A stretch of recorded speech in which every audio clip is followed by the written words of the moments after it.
우리 같이 기도하며 하나님께 예배드리겠습니다. 사랑과 은혜의 하나님 감사합니다. 정말 죄 많고 자격 없는 저희를 주님의 보혈로 저희를 구원하여 주시고 이 자리에 인도하신 것 감사합니다. 우리가 종려주일을 맞이하여 정말 예수 그리스도의 그 희생과 사랑을 기억하며 주님 앞에 나아갈 수 있는 귀한 시간 될 수 있도록 인도하여 주시옵소서. 예수님의 이름으로 기도드립니다.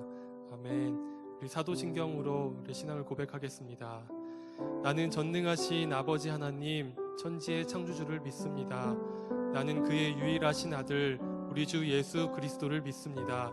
그는 성령으로 잉태되어 동정녀 마리아에게서 나시고 본디오 빌라도에게 고난을 받아 십자가에 못 박혀 죽으시고 장사된 지 사흘 만에 죽은 자 가운데서 다시 살아나셨으며 하늘에 오르시어 전능하신 아버지 하나님 우편에 앉아 계시다가 거기로부터 살아있는 자와 죽은 자를 심판하러 오십니다. 나는 성령을 믿으며 거룩한 공교회와 성도의 교제와 죄를 용서받는 것과 몸의 부활과 영생을 믿습니다. 아멘. 우리 같이 우리를 구원하신 그 예수 그리스도를 찬양하겠습니다.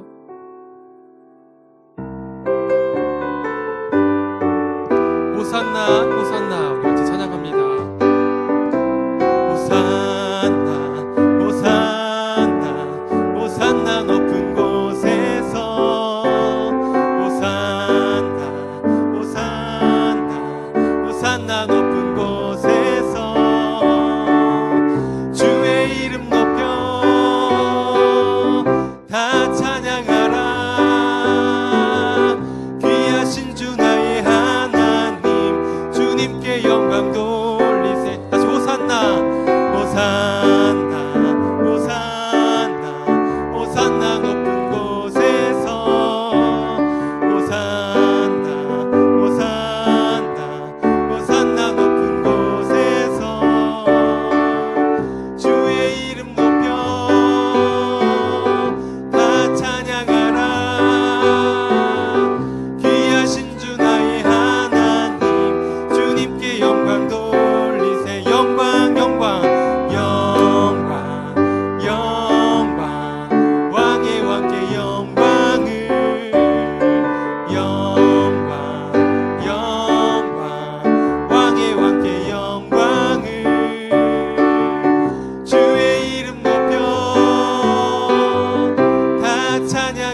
시간 이렇게 찬양한 것처럼 우리를 위해 십자가에 달리신 그 예수 그리스도를 묵상하며 계속해서 주님 앞으로 나아가겠습니다.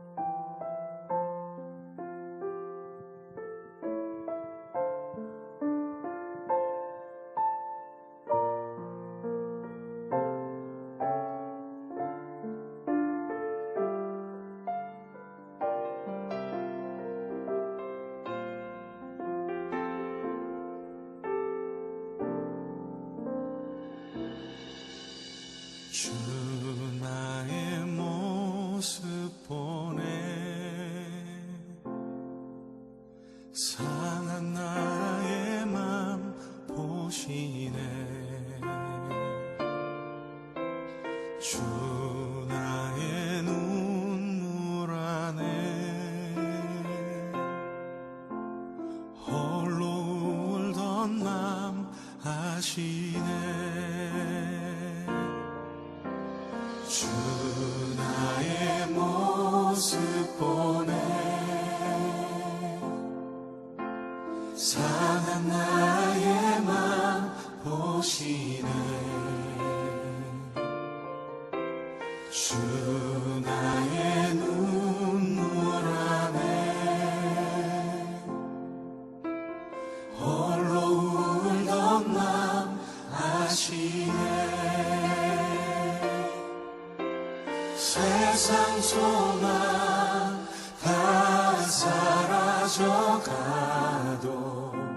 주의 사랑은 끝이 없으니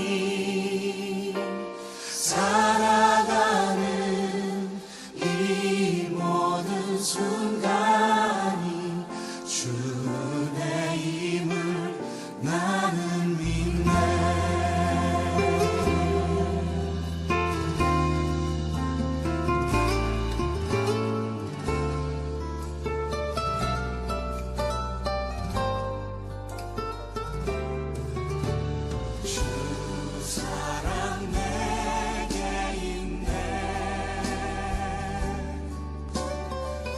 사랑이 날 채우네 주는 내게 있네 그네로 날 에서와 야곱의 갈림길에서 하나님의 복을 갈망함으로 야곱의 인생, 이스라엘의 인생에 동참하는 우리가 될 수 있기를 간절히 소망합니다.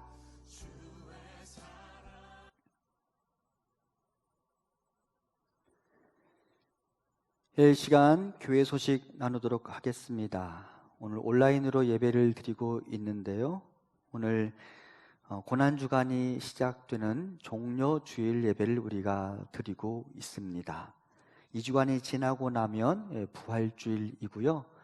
이 고난주간 동안 우리가 성도님들과 함께 특별 새벽 기도회를 가지려고 합니다. 오늘을 견뎌라 라는 주제로 월요일부터 토요일까지 새벽 예배를 드리려고 하고요. 영상이 교회 홈페이지와 유튜브를 통해 업로드되고 송출될 예정입니다. 월요일부터 토요일까지 각각의 날에 대한 성경 본문과 제목, 주제가 교회 홈페이지 주보 안으로 들어오시면 주제들을 여러분들이 확인할 수 있으니까 고난주간 특별 새벽 기도회 미리 좀 마음속으로 준비하시고 또 본문이 어디인지 제목이 무엇인지도 점검하신 다음에 월요일부터 토요일까지 새벽 기도회에 여러분 참여해 주시기 바랍니다. 교회 소식 다른 거 다시 말씀드리면 계속해서 여러분께 새로운 안내가 주어질 때까지 여러분 온라인으로 진행되는 예배에 같이 참여해 주시기 바라고 인증샷도 남겨주시는 대로 저희들이 작업하고 우리 성도님들과 함께 은혜를 나누도록 하겠습니다. 온라인 헌금에 대해서 문의하신 분들 계셔서 여러분께 주보와 또 교회 홈페이지를 통해 안내해 드렸습니다. 내용 확인하시면 좋겠습니다. 백영수 집사님께서 성경 1독을 달성하셔서 교회 전체적으로는 백독 목표 중에 10번째까지 달성을 했습니다. 남자 성도님들 중에는 처음이어서 제가 백 집사님께 진심으로 축하한다고 말씀을 드렸는데요. 우리 여자 성도님들뿐만 아니라 남자 성도님들도 계속해서 분발하셔서 함께 성경 백독하는 일에 동참하셨으면 좋겠습니다. 우리가 예수님의 십자가 고난만큼은 아니지만 정말 고난을 받으며 고난주간을 보내고 있습니다. 하지만 성도님들 견디고 버티다 보면 이 시기는 지나가리라 믿고 또 우리는 활기찬 일상을 회복할 수 있으리라 생각합니다. 여러분들 그 기대감을 가지고 우리 함께 이 고난주간을 견디어내고 부활주일의 새로운 생명을 기대해 볼 수 있기를 바랍니다. 오늘도 우리 자녀들과 함께 예배하고 있는데요. 이 시간에 먼저 박정민 전도사님 나와서 어린이 설교 진행해 주시겠습니다.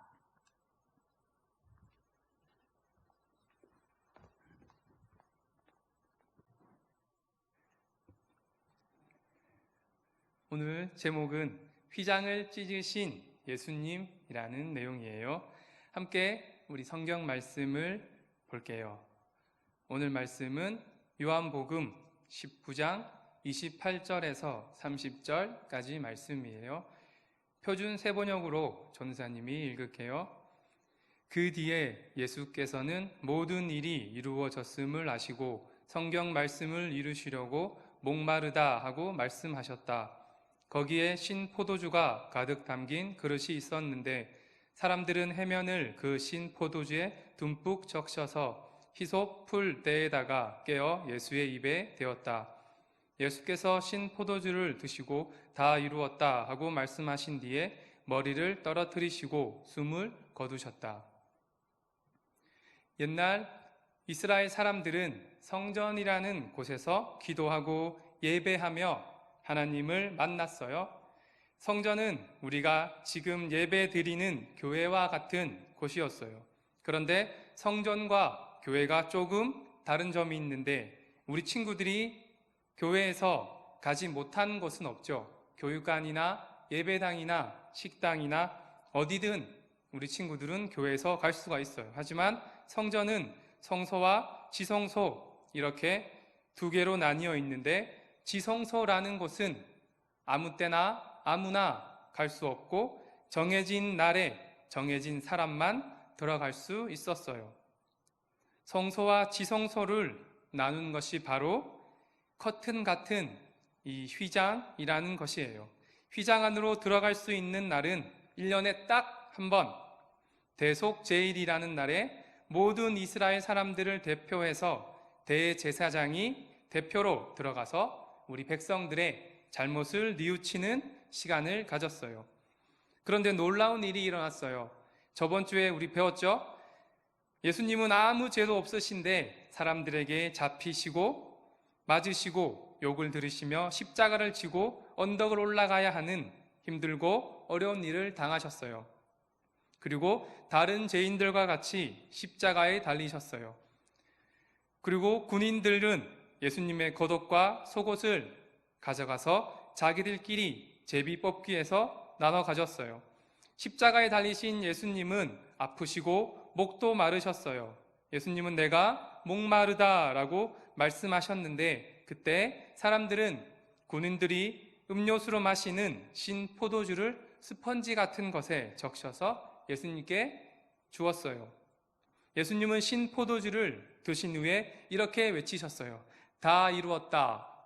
그리고 죽으셨어요. 다 이루었다. 예수님께서는 왜 이 말씀을 하셨을까요? 도대체 무엇을 다 이루었다고 하신 걸까요? 바로 이때 우리가 아까 보았던 휘장이라는 큰 커튼이 위아래로 찢어졌어요. 이것은 바로 예수님께서 우리의 죄를 위해 대신 죽으셨기 때문에 일어난 일이에요. 그 전까지는 하나님은 죄가 없으신 분이셔서 죄가 많은 우리들이 그 모습 그대로 하나님께 나아갈 수 없었지만 이제는 달라졌어요. 예수님께서 우리의 죄를 위해 대신 죽으셨기 때문이에요. 예수님이 우리가 가지고 있던 죄를 없애주셨어요. 그래서 이제는 누구나 원하는 사람이라면 다 하나님께 나아갈 수 있게 되었어요. 휘장이란 죄 많은 우리가 하나님 앞에 나아가지 못하게 하며 우리를 지켜주는 보호막이었지만 이제는 휘장이 필요 없어지게 되었어요. 그래서 예수님은 다 이루었다라고 말씀하신 것이었어요. 이스라엘 사람들이 하나님께 예배드리던 성전은 오늘 교회로 바뀌었어요. 성전에서는 대제사장 혼자만 하나님을 만나러 갈 수 있었지만 이제 우리 모두가 원한다면 하나님께 나와 하나님과 친하게 지낼 수 있게 되었어요. 그리고 예수님을 믿는 한 사람 한 사람이 하나님의 성전 곧 교회가 되었어요. 휘장을 찢어버리시고 우리가 하나님께 나아갈 수 있게 해주신 예수님을 우리는 기억해야 돼요. 우리가 할 일은 우리의 모든 죄를 대신 맡아주시고 깨끗하게 해주신 예수님의 이름으로 기도하는 것이에요. 하나님을 만나기 위해 많은 돈이 필요한 것이 아니라 공부를 잘하는 것이 아니에요. 오직 예수님의 이름으로 기도할 때 우리 친구들은 하나님 앞에 설 수 있고 하나님을 만날 수 있어요. 이제 우리 친구들이 매일 예수님의 이름으로 기도하며 하나님과 만나길 바라요. 기도할게요. 하나님 감사합니다. 우리 친구들이 그 예수님을 기억하고 예수님의 이름으로 하나님께 한 걸음 한 걸음 나아갈 수 있게 도와주세요. 어디에 있든지 무엇을 하든지 예수님의 이름을 기억하고 예수님의 이름을 부르며 예수님께 좀 더 나아가는 우리 친구들이 되게 도와주세요. 예수님 이름으로 기도드립니다. 아멘.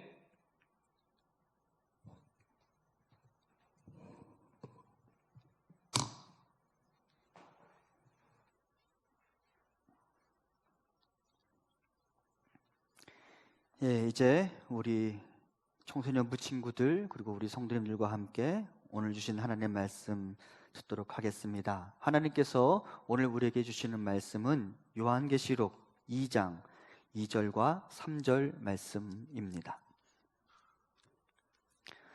신약 성경 399면 혹은 400면에 있는 요한계시록 2장 2절과 3절 말씀을 제가 봉독하겠습니다.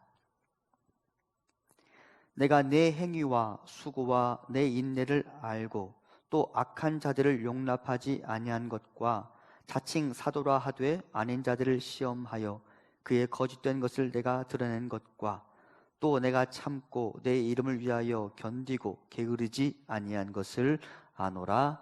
아멘. 예수 그리스도께서 십자가를 지기 위하여 예루살렘에 입성하시던 그 때를 기념하는 종려주일 예배를 우리가 드리고 있습니다. 예수 그리스도께서는 우리의 죄를 대신 담당하시기 위하여 고난의 길을 걸어가셨고 그 십자가의 순종으로 우리의 구원을 이루어 내셨습니다.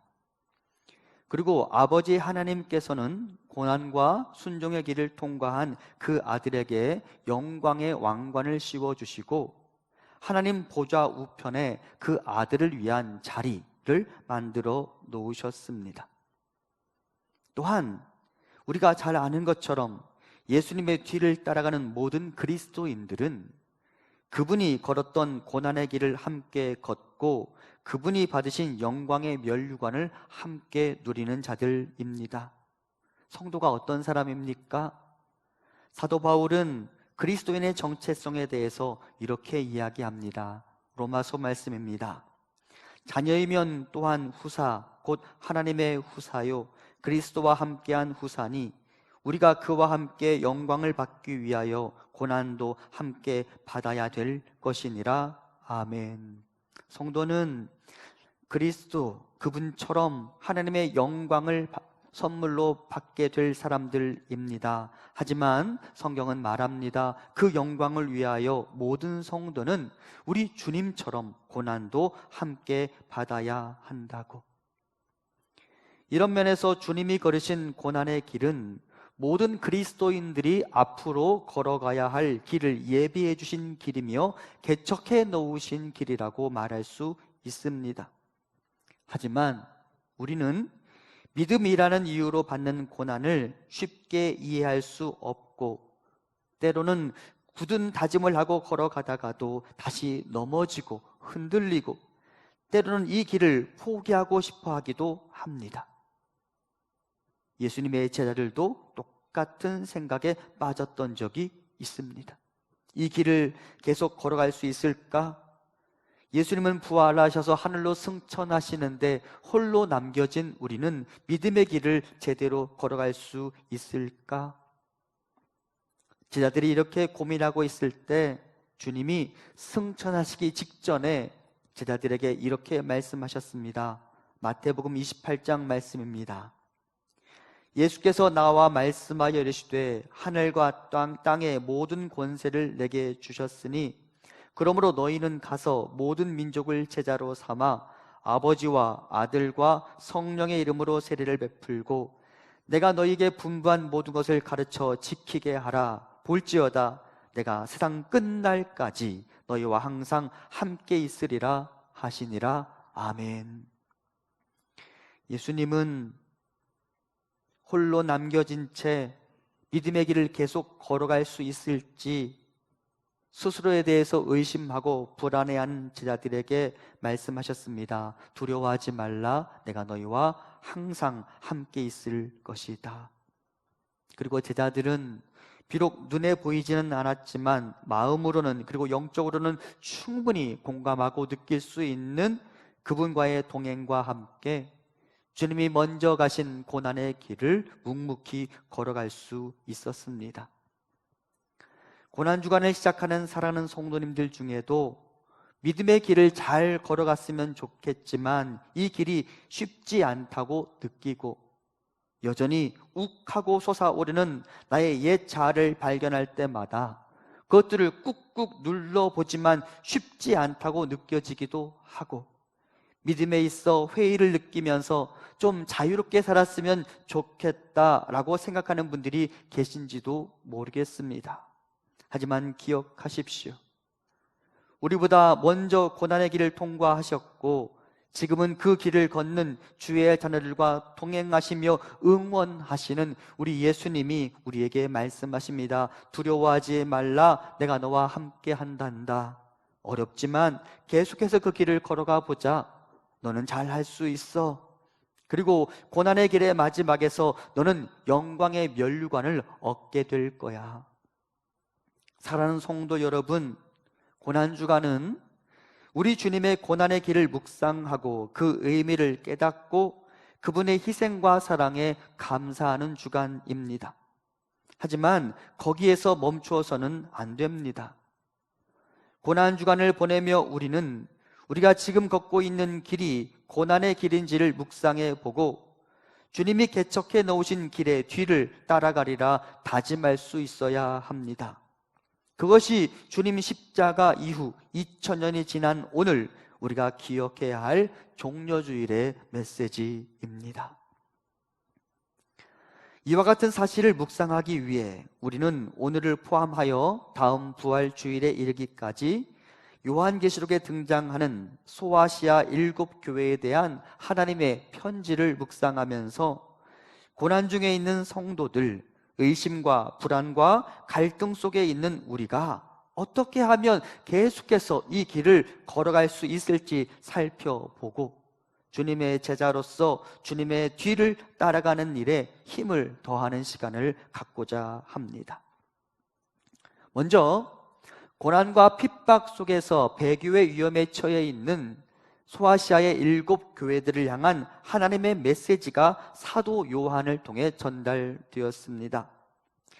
당시의 성도들은 큰 환난과 궁핍 가운데 빠져 있었으며 황제 숭배를 거절하고 유일신 여호와 하나님과 그 아들 예수 그리스도만을 믿는다는 이유로 사회적, 정치적, 경제적으로 소외와 불이익을 당하고 있었습니다. 당시 소아시아 7교회들이 속한 도시들에게 공통점이 있었는데요. 에베소 교회의 사례를 통해 그 7도시들의 공통점을 살펴보겠습니다. 첫 번째, 그 7도시들은 모두 우상 숭배의 본산들이었습니다. 7도시에 모두 거대한 신전들이 있었어요.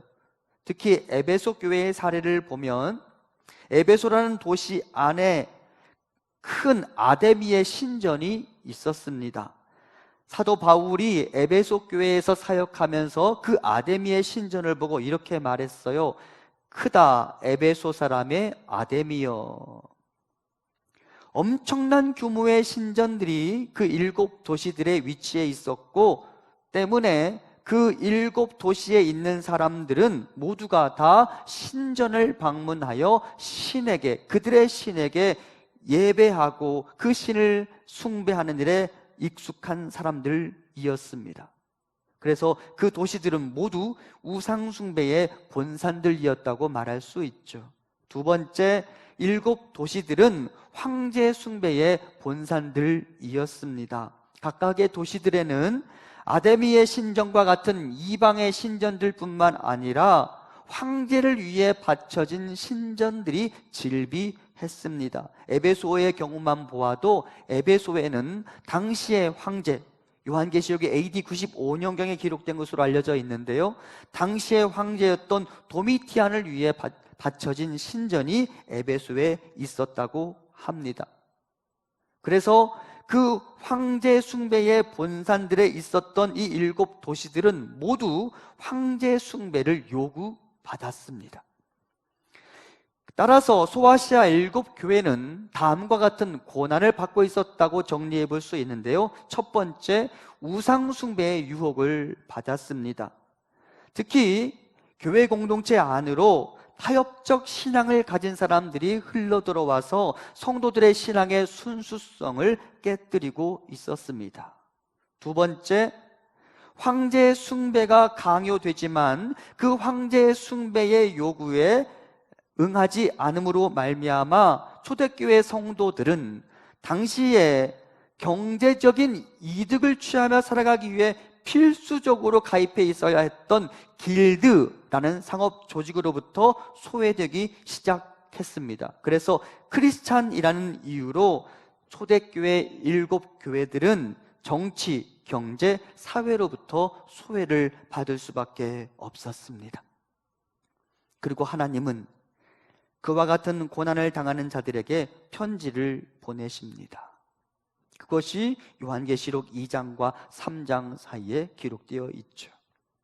제가 말씀을 준비하면서 이 7교회에 보낸 하나님의 사도 요한을 통해서 보낸 이 편지를 보면서 이 편지 안에 빠지지 않고 등장하는 공통된 단어가 있다는 사실을 발견했습니다. 다름 아닌 내가 안다라는 말입니다. 가만히 보면 하나님은 우리의 수고를 아십니다. 하나님은 사도 바울을 통하여 데살로니가 교인들을 칭찬하면서 이렇게 말씀하셨습니다.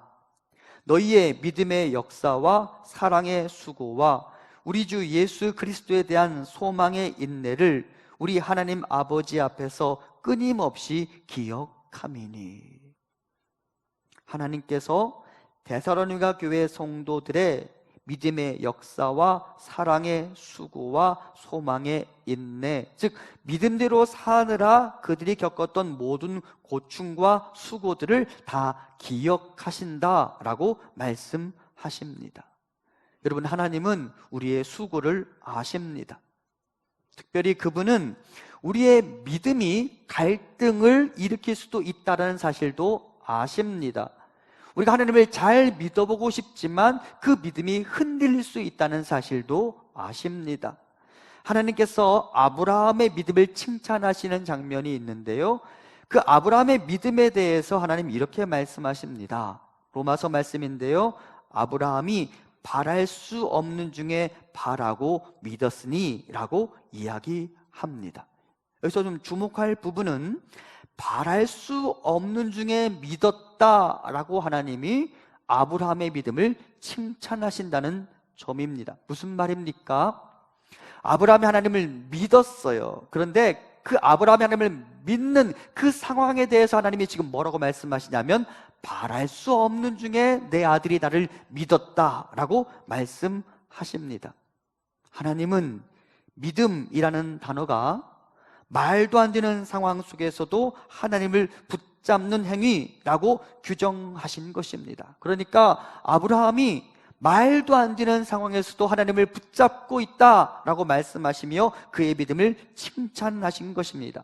즉 하나님도 사람의 믿음이 얼마나 어려운 일인지를 아신다는 말입니다. 그래서인가요? 7교회 중 에베소 교회에 보낸 편지를 보면 하나님이 에베소 교회 성도들에게 이렇게 말씀하십니다. 요한계시록 2장 1절부터 3절입니다. 에베소 교회의 사자에게 편지하라. 오른쪽에 있는 7별을 붙잡고 7 금촛대 사이를 거니시는 이가 이르시되 내가 내 행위와 수고와 내 인내를 알고 또 악한 자들을 용납하지 아니한 것과 자칭 사도라 하되 아닌 자들을 시험하여 그의 거짓된 것을 내가 드러낸 것과 또 내가 참고 내 이름을 위하여 견디고 게으르지 아니한 것을 아노라 라고 말씀하십니다. 본문에서 7 촛대라는 말은 7 교회를 의미하고요, 본문을 보면 예수님은 7 교회 사이를 거니신다라고 말씀하십니다. 그러니까 우리 주님은 성도들의 예배의 자리와 신앙의 자리를 거니신다라고 말씀하시며, 그렇게 우리의 믿음의 자리를 거니시는 그분이 우리의 믿음의 모든 수고를 다 아신다라고 말씀하십니다. 여러분, 이 단어가 왜 중요한지 아십니까? 안다, 암이라는 단어에서 공감 그리고 긍휼이 나오기 때문입니다. 내가 그 사람을 알지 못하는데 긍휼의 눈물을 흘리는 경우는 드뭅니다.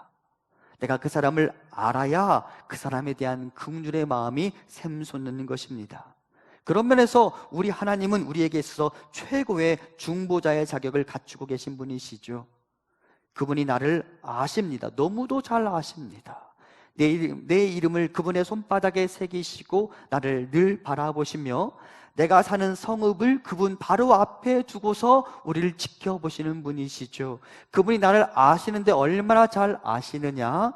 내가 모태에서 엄마 뱃속에서 조성되기 전부터 그분은 나를 아신다라고 말하고요, 그분은 내가 하늘에 거할지라도 바다 끝에 가서 거주할지라도 내가 있는 곳을 아시며 나의 앉고 일어섬을 아신다라고 말씀합니다. 그리고 그분이 그렇게 나를 잘 아시기 때문에 나를 향한 그 알므로 우리를 긍휼히 여길 수 있는 것입니다.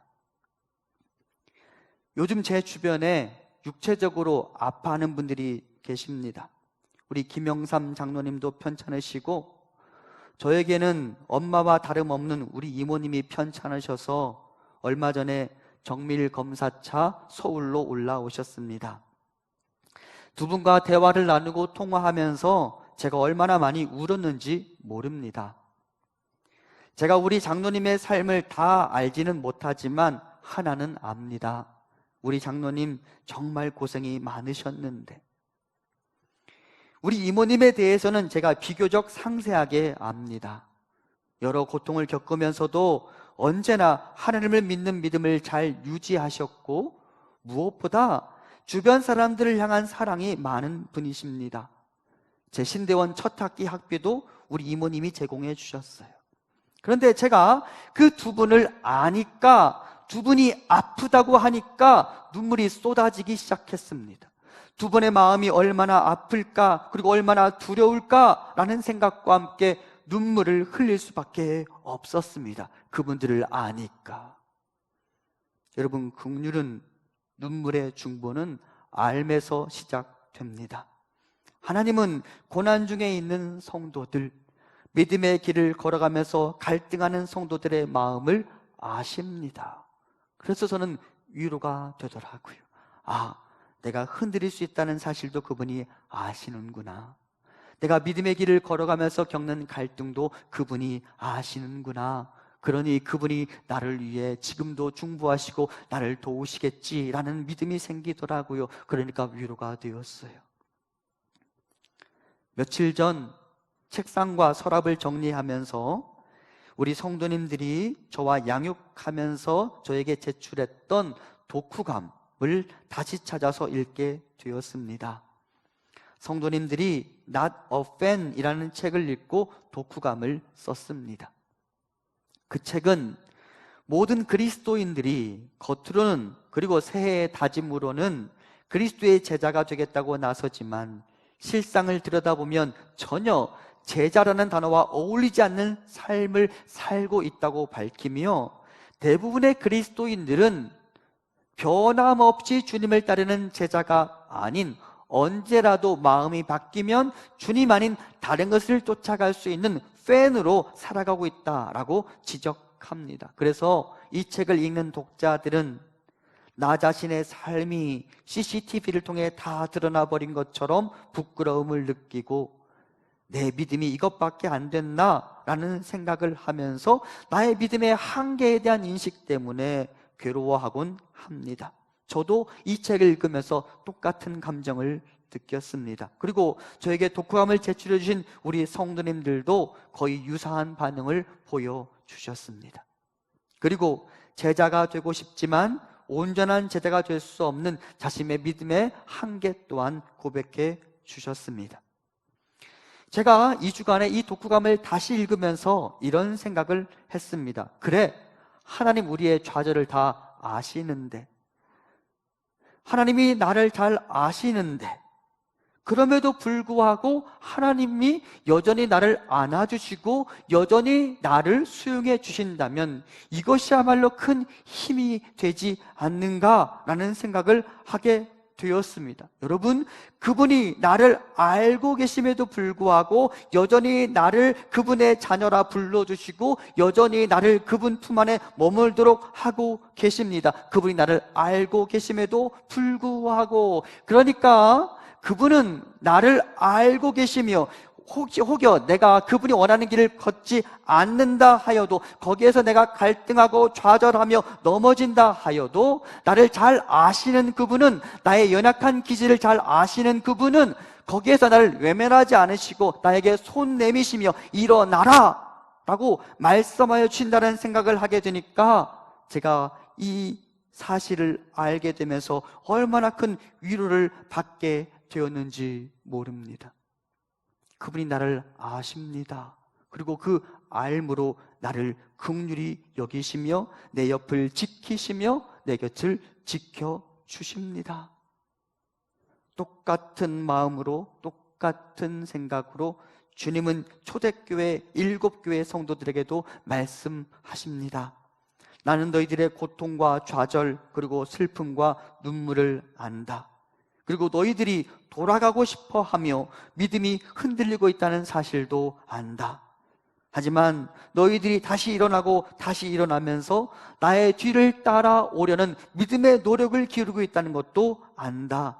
이제 좀 더 힘을 내보자. 내가 너희와 함께 한다. 내가 너희를 위해 대신 싸울 것이다. 너희는 반드시 이길 것이다. 이 믿음을 절대 포기하지 말아다오. 얼마 전에 저희 이모님을 위해 전화로 기도해 드리면서 제가 이렇게 고백했습니다. 힘들고 어려울 때 좌절하지 않고 눈을 들어 주를 보게 하시니 감사합니다. 그리고 이것이 고난 중에 있는, 믿음의 위기를 겪고 있는 우리가 취해야 할 자세가 아닌가라는 생각도 하게 되었습니다. 고통스럽습니까? 눈을 들어 주를 보십시오. 믿음의 길에 회의가 밀려오고 의심이 몰려올 때 눈을 들어 주를 보십시오. 히브리서 말씀입니다. 믿음의 주요 또 온전케 하시는 이인 예수를 바라보자. 그는 그 앞에 있는 기쁨을 위하여 십자가를 참으사 부끄러움을 개의치 아니하시더니 하나님 보좌 우편에 앉으셨느니라. 아멘. 고난 중에 있는 성도 여러분, 우리의 구원을 위하여 십자가의 고통과 수치를 참으신 그리스도를 바라보십시오. 믿음의 주요 온전케 하시는 이인 주를 바라보십시오. 앞으로 계속 가셔도 됩니다. 괜찮습니다.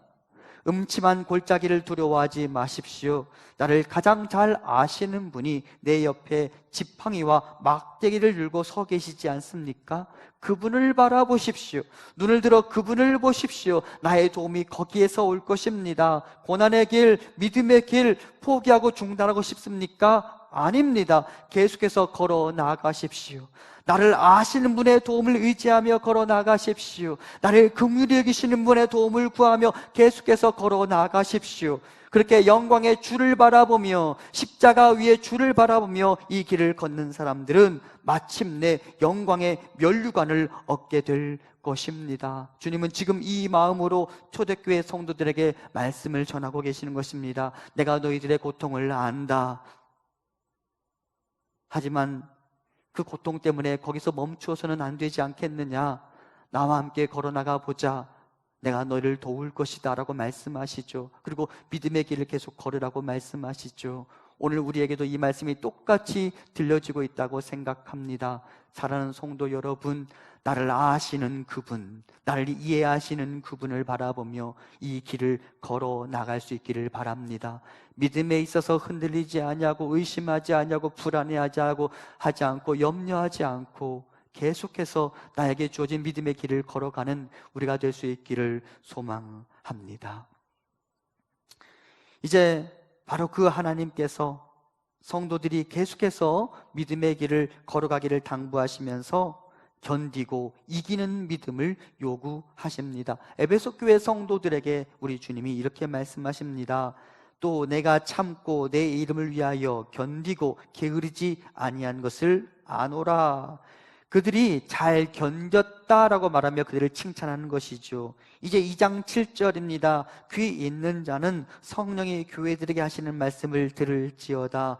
이기는 그에게는 내가 하나님의 낙원에 있는 생명나무의 열매를 주어 먹게 하리라. 아멘. 2장 3절에 등장하는 견디다라는 말은 무거운 물건을 놓치지 않고 끝까지 운반하다, 혹은 뜨거운 열에도 손에서 잡은 것을 놓치지 않는다라는 의미를 갖습니다. 달구어진 냄비 만졌다가 금세 손을 떼곤 하는데, 견디다라는 말은 그것을 끝까지 붙잡고 있는 것을 의미합니다. 그러니까 이 견디다라는 단어 안에 이미 사람의 수고스러움이 내포되어 있는 것이죠. 하지만 그래야 합니다. 견뎌야 합니다. 왜? 버텨야 이길 수 있기 때문입니다. 참아야 이길 수 있기 때문입니다. 참아내지 못하는 승리는 없습니다. 오늘을 견디지 못하는 내일의 열매는 없습니다. 갑작스러운 승리도 없습니다. 오늘의 훈련의 결과가 내일의 대회에서 나타나는 것이죠. 오늘의 무거운 짐 그리고 뜨거운 열기를 참아내야만 내일의 승리가 주어집니다. 믿음은 언제나 인내를 요구로 합니다. 인내로 믿음이 지켜지는 것이죠. 그리고 그렇게 인내할 때에 비로소 우리는 열매를 맺는 것이죠. 그래서 우리는 견뎌야 합니다. 그래야 이길 수 있습니다. 그럼 얼마나 참아야 할까요? 한자어로 참을 인자에 대해서 여러분과 함께 나눈 기억이 있는데요. 참을 인자는 칼 도자와 마음 심자가 합쳐진 글자입니다. 심장의 바로 위에 칼이 올려져 있습니다. 조금이라도 잘못 움직이면 그 날카로운 칼에 내 심장이 베어 나가는 것입니다. 그러니까 숨죽이며 그 자리를 지켜내는 것, 그것이 바로 참는 것입니다. 참아야 합니다. 견뎌야 합니다. 그래야 이길 수 있습니다. 중간에 뒤로 물러서지 않고 뒤를 돌아보지 않고 자리를 지켜야 합니다. 믿음의 길을 계속 걸어가야 합니다. 뜨거운 열기를 참아내야만 합니다. 그래야 이길 수 있습니다. 요한계시록에서 이김이라는 단어는 이단과 음란을 멀리하는 것, 고난을 견디어내는 것, 황제 숭배 사상에 굴복하지 않는 것 등의 다양한 의미를 내포합니다. 결론적으로는 이기다라는 말은 믿음을 지켜내는 행위라고 말할 수 있습니다. 자, 그러면 어떻게 하면 우리는 이기는 믿음을 가질 수 있을까요? 계시록 12장 11절이 중요한데요, 우리 함께 봉독해 보겠습니다. 또 우리 형제들이 어린 양의 피와 자기들이 증언하는 말씀으로써 그를 이겼으니 그들은 죽기까지 자기들의 생명을 아끼지 아니하였도다. 아멘. 무엇으로 이겼다라고 말하냐면, 그 믿음의 형제들이 무엇으로 전쟁에서 이겼다라고 말하냐면 어린 양의 피와 자기들이 증언하는 믿음으로 이겼다라고 이야기합니다. 먼저 믿음의 행진에서 승리하는 비결은 어린 양 예수 그리스도께 달려 있습니다. 그런데 사실은 이 말 자체가 상식적으로 받아들이기가 쉽지 않습니다. 어린 양은 이미 패배했습니다. 피를 흘렸습니다. 무덤에 내려갔습니다. 그런데 그 어린 양이 어떻게 우리에게 승리를 안겨다 줄 수 있을까요? 이것이 요한계시록에 있는 사람들의 고민이고 질문이었습니다. 하지만 여러분, 그것 아시죠? 고난주간은 고난주간으로 끝나지 않습니다. 고난주간은 반드시 부활주일로 이어집니다. 어린 양이 어떻게 우리에게 승리를 안겨다 줍니까? 그분이 부활하셨으니까. 그분이 사망과 음부의 권세를 다 깨뜨리시고 승리하셨으니까 그분이 우리에게 이김의 비밀이 되는 것입니다. 하지만 사람들은 어린 양에 대해 신뢰를 하지 못하고 자기 자신 앞에서 큰 소리를 치는 로마의 황제를 두려워하면서 갈등했습니다. 초대교회 성도들이 그런 갈등을 겪었어요. 그리고 이와 같은 두려움의 실체를 아시는 하나님은 로마 황제로 상징되는 큰 성 바벨론의 멸망에 대해서 이렇게 말씀하십니다. 큰 성 바벨론이 이같이 비참하게 던져져 결코 다시 보이지 아니하리로다. 아멘. 아무리 큰 성 바벨론 로마의 황제가 위협을 가하며 성도들의 믿음의 길에 대해서 포기하라고 말하면서 형도들을 협박한다 하더라도 우리가 그 협박에 넘어가서는 안 되는 이유가 있다면 그는 최종적인 승리자가 아니기 때문입니다. 큰 성 바벨론 또한 하나님의 심판을 받게 될 것이기 때문입니다. 그래서 하나님은 결국은 너희가 누구를 두려워해야 하는지 기억하라 라고 말씀하십니다. 큰 성 바벨론, 하나님 앞에서는 아무것도 아니니 큰 성 바벨론이 우리를 해칠 수 없다라고 하나님 말씀하십니다. 이 계시록 말씀을 보면서 다니엘서가 생각났어요. 다니엘은 바벨론에 끌려가 있습니다. 바벨론의 황제는 자신을 신으로 추앙하고 숭배하라고 명령했으며 만일 이 명령을 어기면 다니엘은 그가 가지고 있던 모든 것을 다 잃을 수도 있었습니다. 하지만 다니엘은 자신의 선택에 망설임이 없었습니다. 왜? 그가 자기 자신의 이름을 부르는 방식이 그의 선택의 이유를 우리에게 설명해 줍니다. 잘 아시는 것처럼 다니엘은 바벨론에 끌려가면서 벨드사살이라는 이름을 부여받습니다. 벨이여, 바벨론의 신인데요, 벨이여 나를 보호하소서라는 의미이죠. 그것이 바벨론이 다니엘에게 강요한 믿음이었습니다. 하지만 다니엘은 자신의 이름을 그렇게 불러본 적이 없습니다. 그는 언제나 자기 자신을 밝힐 때 나 다니엘이라고 밝혔다고 말씀드렸어요. 다니엘이 무슨 뜻입니까? 하나님이 나의 재판관이시다 라는 말입니다. 다니엘은 이 믿음을 놓치지 않았습니다. 그리고 이 믿음을 가지고 생각합니다. 내가 어떻게 하는 것이 옳은 것인가? 눈에 보이면서 나를 협박하는 느부갓네살 황제를 두려워할 것인가? 아니면 보이지 않지만 궁극적으로 내 인생의 재판관이신 여호와 하나님을 두려워할 것인가? 그리고 그는 자기 자신의 이름처럼 여호와 하나님만이 내 인생의 재판관이심을 인정하면서 느부갓네살의 요구에 굴종하지 않고 하나님의 뜻을 온전히 순종할 수 있게 되었습니다. 그리고 여호와 하나님께서는 그를 지키시고 그를 높여주셨죠. 그리고 이와 똑같은 메시지가 계시록에 등장하는 7교회의 성도들에게 들려지는 것입니다. 하나님 말씀하시는 것입니다. 누가 너희들의 재판관이냐? 누가 온 세상의 통치자이냐? 하늘의 보좌에 누가 앉아 있는지 보아라. 하나님 옆에 자리에 누가 앉아 계신지를 보아라. 피를 흘리신 어린 양 그 예수 그리스도가 아니냐? 부활하신 어린 양 예수 그리스도가 아니냐? 로마의 황제는 결국은 심판의 대상이 될 수밖에 없다는 사실을 너희들이 알지 않느냐? 그렇다면 로마의 황제와 예수 그리스도 사이에서 우리는 누구를 선택해야 된단 말이냐? 라고 하나님 7교회 성도들에게 말씀하는 것입니다. 여기에서 주목할 부분이 있습니다.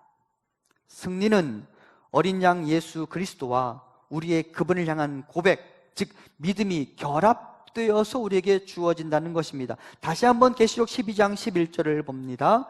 또 우리 형제들이 어린 양의 피와 자기들이 증언하는 말씀으로써 그를 이겼으니 그들은 죽기까지 자기들의 생명을 아끼지 아니하였도다. 아멘.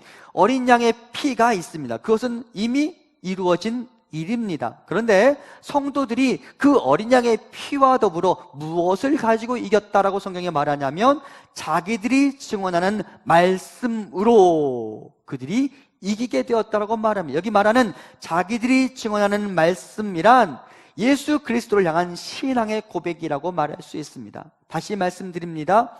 예수 그리스도의 승리, 그것은 이미 주어져 있습니다.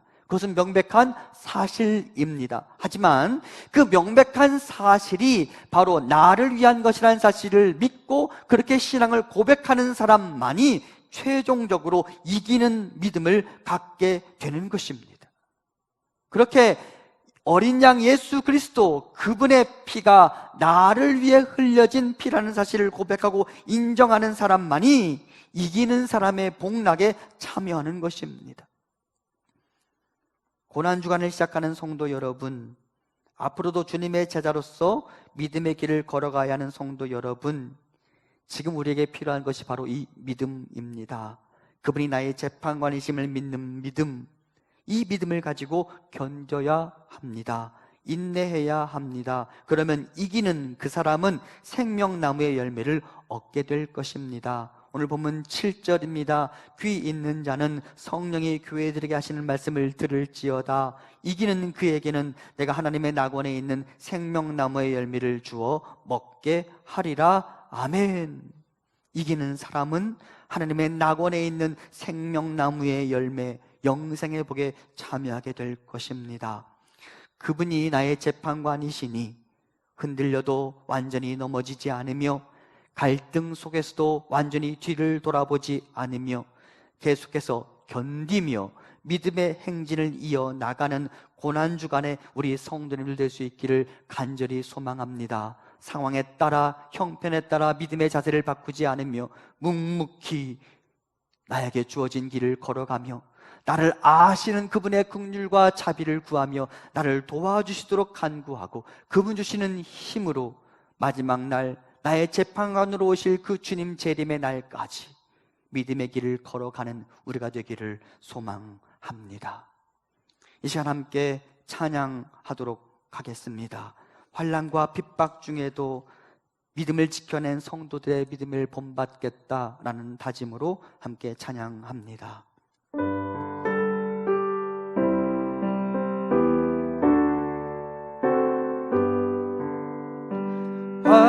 환난과 핍박 중에도 성도는 신앙 지켰네. 이 신앙 생각할 때에 기쁨이 충만하도다. 성도의 신앙 따라서 죽도록 충성하겠네. 옥중에 매인 성도나 양심은 자유와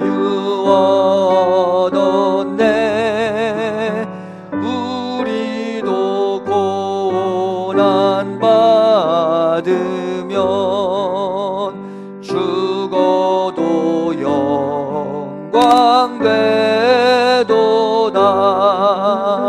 성도의 신앙 따라서 죽도록 충성하겠네. 성도의 신앙 본받아 원수도 사랑하겠네. 인자한 언어 행실로 이 신앙 전파하리라.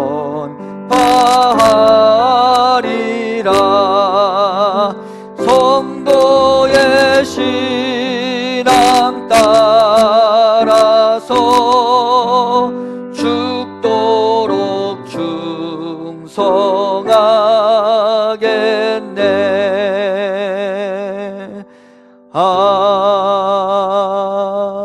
아멘. 기도하겠습니다. 하나님, 고난 가운데 있던 초대교회 성도들을 향하여 내가 너희의 고통과 아픔을 안다라고 말씀하여 주시고, 그래서 내가 너희를 더욱 긍휼히 여기고 내가 너희를 돕기 위하여 애쓴다 말씀하여 주셔서 감사합니다. 우리를 아시는 하나님, 우리가 처한 현실을 아시는 하나님, 우리 곁에 오셔서 우리를 긍휼히 여겨주시고 우리가 흔들리지 않고 이 믿음의 길을 온전히 걸어갈 수 있도록 인도하여 주시옵소서. 그래서 견디는 믿음, 이기는 믿음을 가질 수 있도록 인도하여 주시옵소서. 어린 양 예수 그리스도의 보혈의 피가 우리를 구원하였음을 확신하며 그 예수 그리스도의 보혈의 피가 바로 나를 위한 것이었음을 믿음으로 고백하며 그분을 믿는 믿음이면 내가 반드시 이길 수 있다라는 확신을 가지고 누가 우리 인생의 궁극적인 재판관이신지 확실하게 선언하며 우리가 마땅히 걸어가야 할 길을 걸어갈 수 있도록 인도하여 주시옵소서. 하나님, 우리가 믿음에 있어 흔들리지 않고 넘어지지 않고 뒤로 물러서지 않게 하시고 여호와께서 지지하시고 인정하시는 길을 온전히 걸어갈 수 있도록 인도하여 주옵소서. 예수님 이름으로 기도합니다. 아멘. 이제 하나님께 예물 드리겠습니다.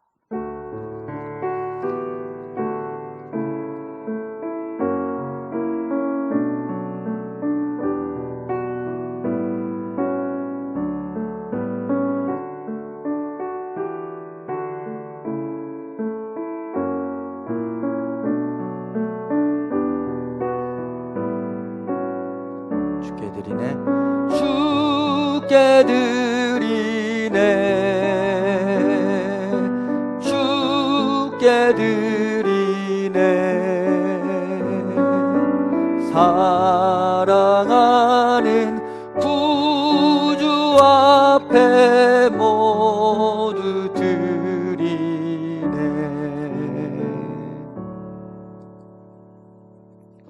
사랑하는 하나님, 종료주의를 보내는 우리에게 그리스도의 고난과 인내를 가르쳐 주셔서 감사합니다. 고난 중에 낙심하지 않고 눈을 들어 주를 바라보게 하시니 감사합니다. 하나님, 지금 우리가 아파하고 있습니다. 지금의 이 시대가 힘겨워하고 있습니다. 우리를 잘 아시는 하나님께서 이 땅을 긍휼히 여겨 주시옵소서. 이 땅을 고쳐 주시옵소서. 우리를 회복시켜 주시옵소서. 지금의 고난은 여기에서 멈추게 하시고 우리가 다시 일상의 자리로 돌아갈 수 있도록 인도하옵소서. 긍휼의 하나님, 이기게 하시는 하나님, 우리가 그 은혜에 감사하며 소중한 예물을 올려드립니다. 드린 손길들, 그리고 혹여 드리지 못한 손길들 위에도 아버지의 변함없고 공평하신 사랑을 허락하여 주시옵소서. 우리 부모님께는 건강을, 우리 자녀들에게는 지혜와 끈기를, 우리의 사업에는 위기를 돌파할 수 있는 힘을 허락하옵소서. 교회 또한 힘겨운 시절을 보내며 눈을 들어 주를 보게 하시고 하나님 찾으시는 건강한 교회로 잘 자라날 수 있도록 인도하옵소서. 하나님, 사회적 거리두기가 지속되고 있으며 교회 또한 모이는 예배를 갖기 어려운 상황 속에서 우리 하나님을 향한 진정한 사랑만은 흔들리지 않게 하시고, 이 상황이 종결되었을 때 한국 교회가 분열되지 않게 하시고 소리를 흔드는 말로 비난하고 정죄하는 것 대신 주 안에서 하나된 형제 자매 성도로서 다시 하나님과 이웃을 위하여 일어나고 사역할 수 있도록 인도하옵소서. 온 세계가 신음하고 있는 상황 속에서 터키와 캄보디아와 태국의 선교사님들, 그리고 우리의 자녀들이 머무는 프랑스와 캐나다 등을 지켜주시고 주님의 커다란 날개 그늘 아래에서 우리가 안전할 수 있도록 인도하옵소서. 우리가 어찌할 수 없는 어려움을 하나님께 맡겨드립니다. 궁핍이 나에게 있을 때는 문제이지만 그것이 하나님의 선에 올라갈 때는 기적의 도구가 된다고 말씀하셨으니 주여, 이제 주의 기적을 일으켜 주시옵소서. 오셔서 우리를 구원하여 주시옵소서. 예수님 이름으로 기도합니다. 아멘. 파송 찬양하기 전에 여러분께 다시 안내해 드립니다. 고난주간 특별 새벽 기도에 열심히 참여해 주시고, 고난주간이 시작되는 날과 또 성금요일에는 우리가 영상을 제작해서 홈페이지에 업로드할 예정이니까 그것도 확인하시면서 고난주간의 의미를 묵상하고 이 한 주간을 보내실 수 있기를 바랍니다. 우리 모두가 견디면서 여름의 시기를 잘 통과하고 성전에서 예배당에서 다시 모였을 때 하나님이 우리를 이기게 하셨습니다 라고 고백하는 그때가 올 수 있기를 간절히 소망합니다. 이제 우리 함께 파송 찬양 하겠습니다.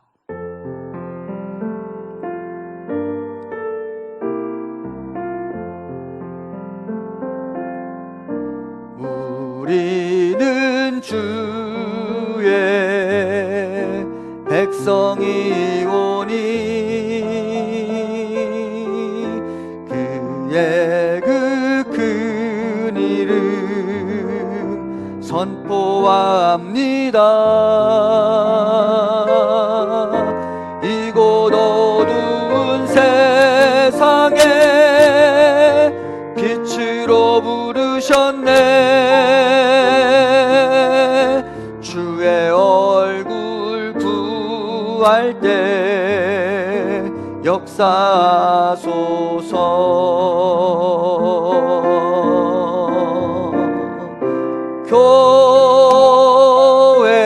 교회를 세우시고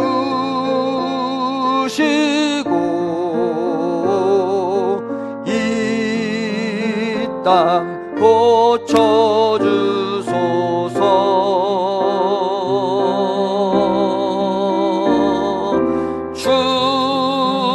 주님 나라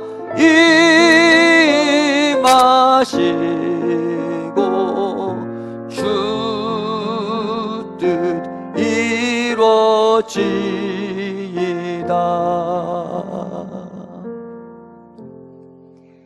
이제는 우리 주 예수 그리스도의 은혜와 하나님 아버지의 크신 사랑하심과 성령님의 위로 교통하심이 나를 아시고 나를 긍휼히 여기시며 이 어려움을 통과할 만한 힘을 주시는 그 주님을 믿는 믿음으로 오늘을 견디어내고 이기는 믿음의 삶을 살아가기를 소망하는 사랑하는 우리 성도님들과 우리 교회 위에 지금부터 영원토록 함께 있기를 간절히 축원하옵나이다.